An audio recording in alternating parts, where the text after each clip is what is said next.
Have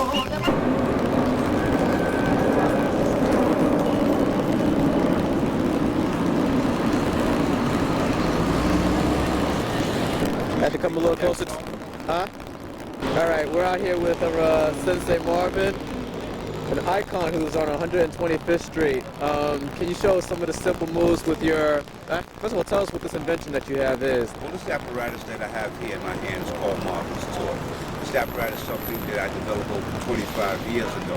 I have 120 design exercises that I do. Forearms, biceps, deltoids, triceps, lats, abs, fingers, wrists. The few things I'm going to show you today is just the basic exercises that I introduce to most people that I'm familiar with. Okay. This first exercise that I'm going to do right here, a push and pull exercise. That strengthens the hands, forearms, biceps, and pectoral muscles. Right. This first exercise, you hold up to the chest like that. You inhale. As you're going out, we're going to exhale as we go out. Inhale, coming back in. Inhale first. Exhale, going all the way out. Keeping it parallel. Keeping it even. Inhale, coming in.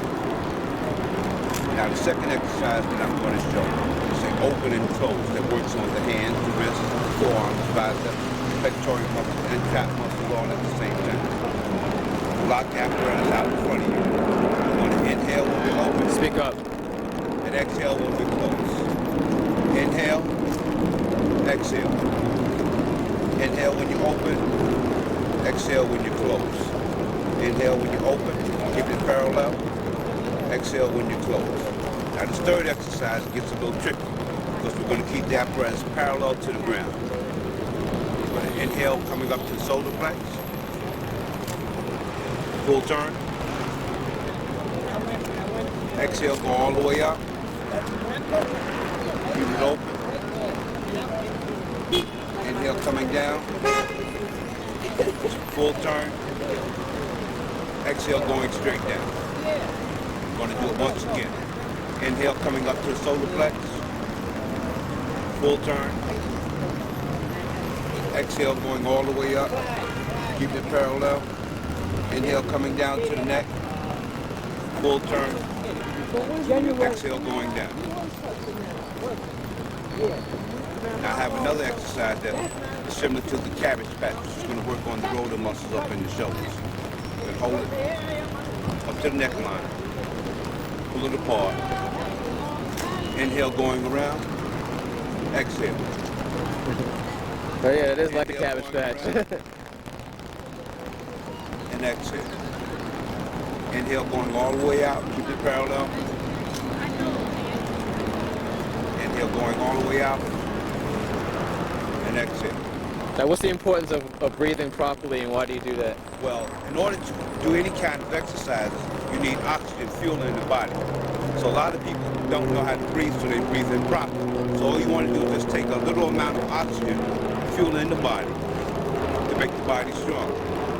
Exhale as you're going out, and inhale coming in. That's the proper way of breathing. What else would you like to know, by the way? Do you have any exercises for the legs? Using that right? A particular exercise I call kibadash, which we get in the Zen kibadash, or which is called the horse stance. The stance is like this.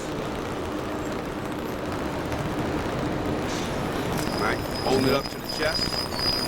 Pull apart. Drop down. Turning at this angle. Keeping the back leg straight. Pushing all the way out. Coming back in. Dropping down. Turning.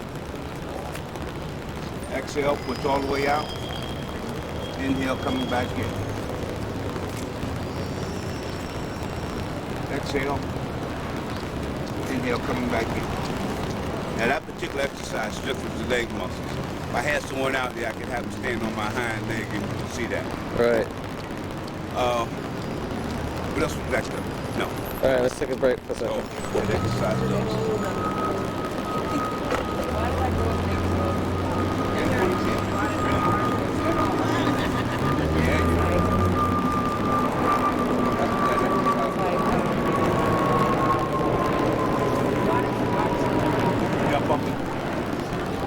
Now, how the heck do you get to be this strong? You just... Well, being strong is from Marvin's toy. I've developed 120 different exercises for the body. This is going to revolutionize everybody's training beyond a shadow of a doubt. I asked this, prayed for this over 25 years ago. So I'm just a vessel bringing this forth, that's all. And I guarantee this works. There's no... That's for the wrist? That works on the wrist, forearm, biceps, and pectoral muscles. Another exercise. Brothers and sisters, and welcome to Under the Sun. We're out here on 125th Street in Adam Clayton Powell Jr. with a master artist, martial artist here, Sensei Marvin Gatling. All right, hotel, brothers. Yes, a hotel. All right. Now tell me, how long have you been out here on 125th Street doing martial arts? I've been down here instructing people for at least the last 8 to 10 years. Now tell me, like, what inspires you to, I guess, teach the youth? Because a lot of times I see you out here teaching young people. Well, they don't have a role model in the community. Stop for a second.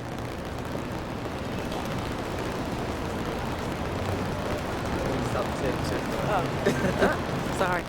2, 1. Hotel, brothers and sisters, and welcome to Under the Sun. I'm Daryl Stith, and I'm out here on 125th and Adam Clayton Powell Jr. Boulevard with a man who, if you walk down the street, you'll see many, many times. He's an icon to Harlem, a master, Sensei Marvin Gatling. How you doing? All right. Peace up.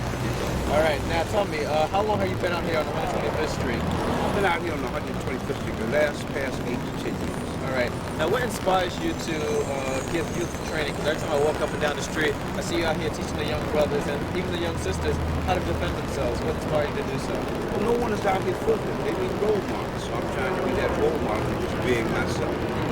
Now, I see you wearing the Army fatigue. Were you in the service? Yeah, I have prior military. I was going to Marine for special forces. Right. 30 years. Is that where you learned your martial arts? No, I learned my martial arts at the age of about 10. I started getting into martial arts. 10? Wow. I'm 51 years of age, so. 51 years old. All right. Does the martial arts help you keep young and virile? Is that why you look so youthful? Absolutely, absolutely. Yes, no doubt about it. So what kind of martial arts did you learn? What did you start with? Well, I started with jiu-jitsu. And then I, got into Aikido and different forms of karate, Shotokan, Ishinru, Goju, different forms. Now, what did you get out of those different types of martial arts? Basic instructions of forearms, biceps, deltoids, triceps, different blocks, weapon techniques, Yes, it is. forms.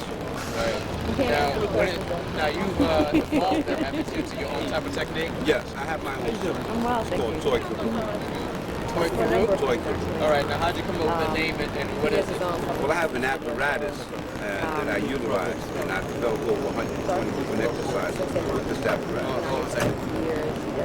Hey, because we're using the air mic, that's why you can't.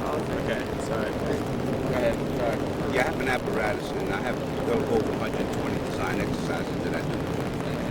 All right, now, as far as defending oneself, I know that you teach a simple form instead of all that, type of art that people learn in most schools. Defend yourself, with simple club for that. Can you go elaborate a little bit about that? Sure. Well, I did 2 tours of Vietnam, so, my style of martial arts is a direct thing. Don't play, straight to it and do what you have to do and go on about your business. Right. So most people are not familiar with this basic techniques. I mean, no one can take a gram or grain of anything in the eye. So let's say that you have fragile hands. Right. Break your hand. Just a little buck into the eye, and that's it. Right. 2 ounces in the optical nerve in the eye is enough to kill an individual. Right. So I mean, just bucking someone in the eye disables them. Good. Now, can you give me some instructions on how to defend oneself in an average situation? Give me a scenario. All right. Let's say someone's coming to choke you. Right. Well, first of all, I have developed an exercise that I call cobra. That's if you just take your hands down for a minute so people can see. You can see the neck muscles. Right. What happens is, upon somebody putting their hands on you, it chokes up on the trach. Right. And your windpipe, which goes to soft. So when you put your hands up on the neck, automatically when I'm doing this, Right. I'm taking that pressure off. Upon taking that pressure off, that gives me a split of a second to do many techniques. Now putting the hands up there, right? Put it up there. One technique I could do is called quarter gun, which is the wrist lock. It's locking the wrist up like that and breaking that down. But let's say that that hand is really tight. Now, the only time you can use the quarter gas is when the hand is limp. If you strengthen up that wrist, strengthen your wrist up. It doesn't bend as easy. Right. So I need something to sharp and soften that up. So if you put your hands up there, I can automatically just take the neck, push down, and drop down. So that's taking pressure off the neck right there. But in doing so, dropping down, hold on, right? Tighten up, right? I can drop down, put pressure on you, right? And that works. Or going up into the eye, the ears, going up into the nose, your lips, going up into the trach, going up to your clavicle, going into your solar plexus, going into your groin area. Stop a second.